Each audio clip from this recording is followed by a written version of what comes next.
ഇന്ന് നമുക്ക് തുടക്കം തൊട്ട് അവസാനം വരെയും ഇങ്ങനെ ത്രില്ലടിച്ചിരുന്ന് കാണാൻ സാധിക്കുന്ന ഒരു ഹിന്ദി സീരീസിനെ പരിചയപ്പെടാം. പഴയ സീരീസ് ഒന്നുമല്ല, ഇപ്പം റീസെൻ്റ്ലി C5 റിലീസ് ചെയ്തിട്ടുണ്ടായിരുന്ന ഒരു സീരീസ് ആയിരുന്നു. ഇതൊരു ഒരു ഇൻവെസ്റ്റിഗേഷൻ, ക്രൈം ഇൻവെസ്റ്റിഗേഷൻ ത്രില്ലർ സീരീസാണ്. കൂടാതെ ഇതിനുള്ളിൽ കുറച്ച് ഫാൻറ്റസി എലമെൻറ്റ്സ് ഒക്കെ ഉണ്ടായിരുന്നു. ഇനി ഈ ചിത്രത്തിൻ്റെ പേര് എന്നുള്ളത് 11 എന്നുള്ളതാണ്. ഓക്കെ, ഇനി ഈ ഒരു സീരീസിൻ്റെ ഒരു പ്ലോട്ട് എന്താണെന്ന് ചോദിച്ചു കഴിഞ്ഞാൽ കഥ കാര്യമായിട്ട് പറയുന്നില്ല, കാരണം തുടക്കം തൊട്ട് വളരെ ഇൻട്രസ്റ്റിംഗ് ആയിട്ട് പോകുന്ന ഒരു സ്റ്റോറിയാണ് ഇതിൻ്റേത്. അതുകൊണ്ട് തന്നെ ഒരു ടോട്ടാലിറ്റിക്കുള്ളിൽ എന്താണ് ഉദ്ദേശിക്കുന്നതെന്ന് പറയാം. ഈ ഒരു ചിത്രത്തിനുള്ളിൽ ഏകദേശം 3 കാലഘട്ടമാണുള്ളത്. ഏകദേശം 90 കാലഘട്ടം, അതുപോലെ 2000, 2001 കാലഘട്ടം, കൂടാതെ പ്രസൻറ്റ് എന്നുള്ളത് 2016 എന്നുള്ളതാണ്. അപ്പോൾ ഈ ഒരു 3 കാലഘട്ടത്തിലും ഓരോ ക്രൈംസ് നടക്കുന്നു. ഈ 3 കാലഘട്ടത്തിലും ഓരോ ഇൻവെസ്റ്റിഗേഷൻസ് ഒക്കെ നടക്കുകയാണ്. അപ്പോൾ ഇതിനെല്ലാം കണക്ട് ചെയ്യിപ്പിക്കുന്ന, ഞാൻ ആദ്യമേ പറഞ്ഞില്ലേ, ചെറിയൊരു ഫാൻറ്റസി എലമെൻറ്റ്സ് കൂടി ഈ ഒരു ചിത്രത്തിനുള്ളിലുണ്ട്. അതെന്താണെന്ന് ചോദിച്ചു കഴിഞ്ഞാൽ ടൈം ട്രാവൽ എന്ന് പറയുന്ന ആ ഒരു സംഭവമാണ്. എന്തായാലും ആ ക്രൈംസ് എന്താണ്, അല്ലെങ്കിൽ ഇതൊക്കെ എങ്ങനെ കണക്റ്റ് ആവുന്നു എന്നൊക്കെ തന്നെ നിങ്ങൾ മുഴുവനായിട്ട് കണ്ട് മനസ്സിലാക്കിയെടുക്കുക. ആദ്യമേ മനസ്സിലാക്കുക, 2016 പുറത്തിറങ്ങിയിട്ടുണ്ടായിരുന്ന ആ ഒരു കൊറിയൻ സീരീസ് ആയിട്ടുള്ള സിഗ്നൽ എന്ന് പറയുന്ന ആ ഒരു സീരീസിൻ്റെ ഒരു അഡാപ്റ്റേഷൻ എന്ന് പറയാൻ സാധിക്കും. 11 എന്ന് പറയുന്ന ഈ ഒരു സീരീസിനെ ഞാൻ ശരിക്കും പറഞ്ഞാൽ സിഗ്നലൊന്നും കണ്ടിട്ടില്ല, ഇങ്ങനെ കേട്ടിട്ടേ ഉള്ളൂ. ഇതിൻ്റെ അഡാപ്റ്റേഷനാണ് ഇതെന്ന് കേട്ടിട്ടുണ്ട്. അതുകൊണ്ട് തന്നെ എനിക്കൊരു പുതിയ എക്സ്പീരിയൻസ് തന്നെയായിരുന്നു ഈ ഒരു ഹിന്ദി സീരീസ് എന്നുള്ളത്. അപ്പോൾ കണ്ടവരാണെന്നുണ്ടെങ്കിൽ, രണ്ടും കണ്ടിട്ടുണ്ടെങ്കിൽ കഥയൊക്കെ ആയിട്ട് നല്ല സാമ്യം ഉണ്ടോ എന്നൊക്കെ കമൻറ്റ് ബോക്സിൽ കമൻറ്റ് ചെയ്യുക. എന്തായാലും ഇനി നമുക്ക് വിഷയത്തിലേക്ക് വരാം. ഈ ഒരു സീരീസിൻ്റെ ഏറ്റവും ഒരു സ്ട്രെങ്ത് ആയിട്ടുള്ള വശം എന്നുള്ളത് ഒരു ഗംഭീരം, അല്ലെങ്കിൽ ഒരു ഔട്ട്സ്റ്റാൻഡിംഗ് എന്ന് പറയാൻ സാധിക്കുന്ന, അല്ലെങ്കിൽ ബ്രില്യൻ്റ് എന്ന് പറയാൻ സാധിക്കുന്ന കഥയും തിരക്കഥയും എന്നുള്ളൊരു കാര്യം തന്നെയാണ്. അതായത് ഒരു പർട്ടിക്കുലർ കേസ് എടുത്ത് ഇൻവെസ്റ്റിഗേഷൻ ചെയ്യുന്നതല്ല ഈ ഒരു കഥ എന്നുള്ളത്, അല്ലെങ്കിൽ തുടക്കം തൊട്ട് ഒരു ഇൻവെസ്റ്റിഗേഷൻ്റെ പുറകെ ഇങ്ങനെ പോയി അല്ലെങ്കിൽ പ്രതിയെ പിടിക്കാൻ വേണ്ടി പോകുന്ന ഒരു എക്സ്പീരിയൻസ് അല്ല ഈ ഒരു സീരീസ് വരുന്നത്.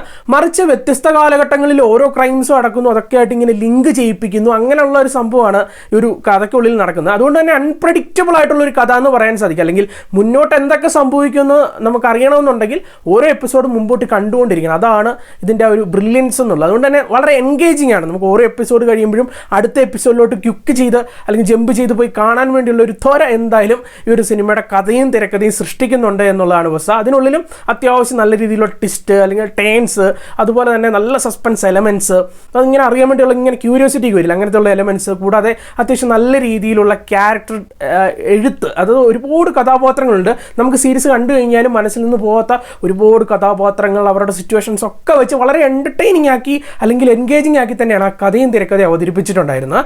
കൂടാതെ ഞാൻ പറഞ്ഞ പോലെ തന്നെ കഥയും തിരക്കഥയും എന്നുള്ളൊരു കാര്യം കഴിഞ്ഞാൽ ഇതിൻ്റെ അകത്തുള്ള ഒരു മറ്റൊരു സവിശേഷത എന്നുള്ളത് പെർഫെക്റ്റ് കാസ്റ്റിംഗ് എന്നുള്ളൊരു കാര്യമാണ്. നിങ്ങൾക്ക് ഈ സീരീസ് കണ്ടു തീർത്ത് കഴിയുമ്പോഴത്തേക്ക് ഒരുപാട് കഥാപാത്രങ്ങൾ നിങ്ങളുടെ മനസ്സിൽ തന്നെ ഉണ്ടാകും. എസ്പെഷ്യലി പറയേണ്ടത് ഹീറോയിനായിട്ട് എത്തിയിട്ടുണ്ടായിരുന്ന കൃതിക കംറ എന്ന് പറയുന്ന ആക്ട്രസിനെ തന്നെയാണ്.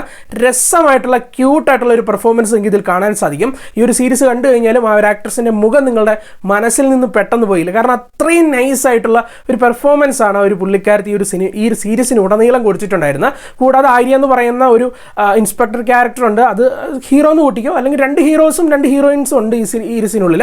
അതിൻ്റെ അകത്ത് മെയിനായിട്ടുള്ള 2016 പ്രസൻറ്റ് കാലഘട്ടത്തിലുള്ള ഒരു കഥാപാത്രമാണ്. അദ്ദേഹത്തെ അവതരിപ്പിച്ചിട്ടുണ്ടായിരുന്ന രാഘവ് ജുവൽ എന്ന് പറയുന്ന ആക്ടറാണ്. പുള്ളിയുടെ പ്രകടനമായിട്ട് നല്ല രസമായിരുന്നു. ആ ഒരു കഥാപാത്രത്തിൻ്റെയൊക്കെ ഇമോഷൻസ് ഒക്കെ പക്ക പ്രേക്ഷകർക്ക് കൺവീൻസിംഗ് ആണ്. എല്ലാ കഥാപാത്രങ്ങളുടെ പെർഫോമൻസ് കൊണ്ടും നമുക്ക് അവരുടെ ഇമോഷൻസ് വളരെ ക്യാച്ച് ചെയ്ത് പിടിക്കാൻ പറ്റുന്നുണ്ട്. അതുപോലെ തന്നെ ധൈര്യ കർവ എന്ന് പറയുന്ന ആക്ടറാണ് ആ ഒരു 90 അല്ലെങ്കിൽ ആ 2000 കാലഘട്ടത്തിലുള്ള ഇൻസ്പെക്ടറായിട്ട് എത്തുന്നത്.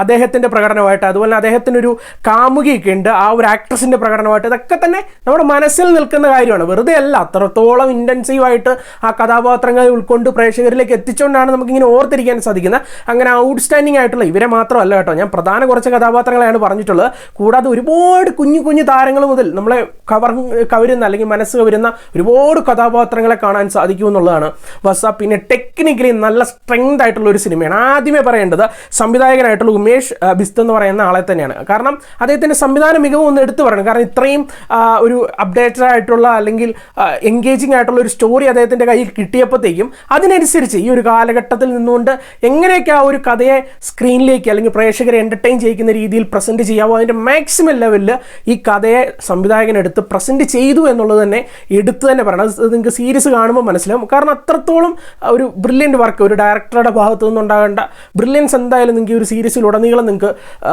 അനുഭവിച്ചറിയാൻ സാധിക്കും. കൂടാതെ സിനിമാറ്റോഗ്രഫി കാഴ്ചയൊക്കെ ടോപ്പ് നോച്ച് എന്ന് പറയാൻ സാധിക്കും. അത്രയും ബ്രില്യൻ്റ് ആയിട്ടുള്ള ഒരു വർക്ക് എന്ന് പറയാൻ സാധിക്കും.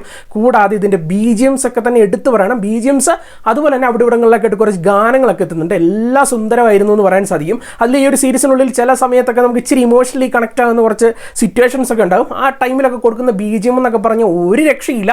നമ്മളിങ്ങനെ സ്ക്രീനിലേക്ക് നോക്കിയിരുന്ന് ചിലപ്പോൾ കണ്ണിക്കൂടി രണ്ടിങ്ങനെ പൊടി കണ്ണുനീരൊക്കെ ചിലപ്പോൾ വന്നെന്ന് ഇരിക്കും. അങ്ങനെയുള്ള നൈസായിട്ടുള്ള മ്യൂസിക് വർക്ക്, അതുപോലെ തന്നെ എഡിറ്റിംഗ് ആകട്ടെ, അങ്ങനെയുള്ള അത് സ്പെഷ്യൽ എഫക്ട്സ് വർക്ക് ആകട്ടെ, അങ്ങനെ എല്ലാം ടെക്നിക്കൽ മേഖലയും നല്ല രീതിയിൽ നിന്നിട്ടുള്ള ഒരു സീരീസ് എന്ന് തന്നെ പറയാൻ സാധിക്കും. മൊത്തത്തിൽ പറയുമ്പോഴത്തേക്കും എന്നോട് ചോദിച്ചാൽ ഇത് എന്നെ സംബന്ധിച്ചിടത്തോളം തീർച്ചയായിട്ടും ആരെങ്കിലും എന്നോട് ചോദിക്കുകയാണ് ഇത് കാണണോ വേണ്ടോ എന്ന് ചോദിച്ചു കഴിഞ്ഞാൽ ഞാൻ അവർക്ക് തീർച്ചയായിട്ടും നല്ലൊരു റെക്കമെൻഡേഷൻ ചെയ്യുന്ന ഒരു സീരീസ് തന്നെയായിരിക്കും. തീർച്ചയായിട്ടും കാണുക. മുഷിപ്പില്ലാതെ ആദ്യം തൊട്ട് അവസാനം വരെ ഇരുന്ന് കാണാം എന്നുള്ളത് തന്നെയാണ് വസ്തുത. പിന്നെ ഇതിൻ്റെ ലെങ്ത് എന്നുള്ളത് ഓരോ എപ്പിസോഡിനും 30 മിനിറ്റ് മുതൽ ഏകദേശം 47 മിനിറ്റ് വരെയാണ് ദൈർഘ്യം എന്നുള്ളത്. അല്ലെങ്കിൽ മൊത്തത്തിൽ നമുക്ക് പറയുമ്പോഴത്തേക്ക് ഓരോ എപ്പിസോഡിന് ഒരു 3/4 മണിക്കൂറാണ് ചിലവെന്നുള്ളത്. ശരിക്കും പറഞ്ഞ് ഈ 3/4 മണിക്കൂർ പോകുന്നൊന്നും നമ്മൾ അറിയത്തുമില്ല. ഒരു എപ്പിസോഡ് തുടങ്ങി പെട്ടെന്ന് തന്നെ തീരുന്ന ഒരു ഫീലാണ്. കാരണം അത്ര ഇൻട്രസ്റ്റിംഗ് ആയിട്ടാണ് ഓരോ എപ്പിസോഡും പോകുന്നത്. അങ്ങനെ 8 എപ്പിസോഡുകളാണുള്ളത്. എന്തായാലും C5 അവൈലബിൾ ആണ്. കാണാത്തവർ ധൈര്യമായിട്ട് പോയി കണ്ടോ. നിങ്ങളെ തീർത്തും നിരാശപ്പെടുത്താത്ത ഒരു സീരീസ് തന്നെയായിരിക്കും.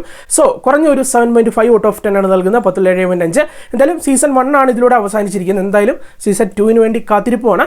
എന്തായാലും കണ്ടിട്ട് നിങ്ങളുടെ അഭിപ്രായങ്ങളൊന്ന് പങ്കുവച്ചേക്കാം. പിന്നെ ഇതിൻ്റെ അകത്ത് കാര്യമായിട്ട് അങ്ങനെ അഡൽ കണ്ടന്റ് കാര്യങ്ങളൊന്നും ഉണ്ടെന്ന് ഇല്ല, അങ്ങനത്തെ കാര്യങ്ങളൊന്നുമില്ല. ഫാമിലിയായിട്ടും ഇരുന്ന് കാണാൻ സാധിക്കുന്ന ഒരു സീരീസ് തന്നെയാണ്. ഓക്കെ, അപ്പോൾ നമുക്ക് മറ്റൊരു സിനിമയുടെ സീരീസിൻ്റെ ഒക്കെ വിശേഷമായിട്ട് കാണാം. ടാറ്റ.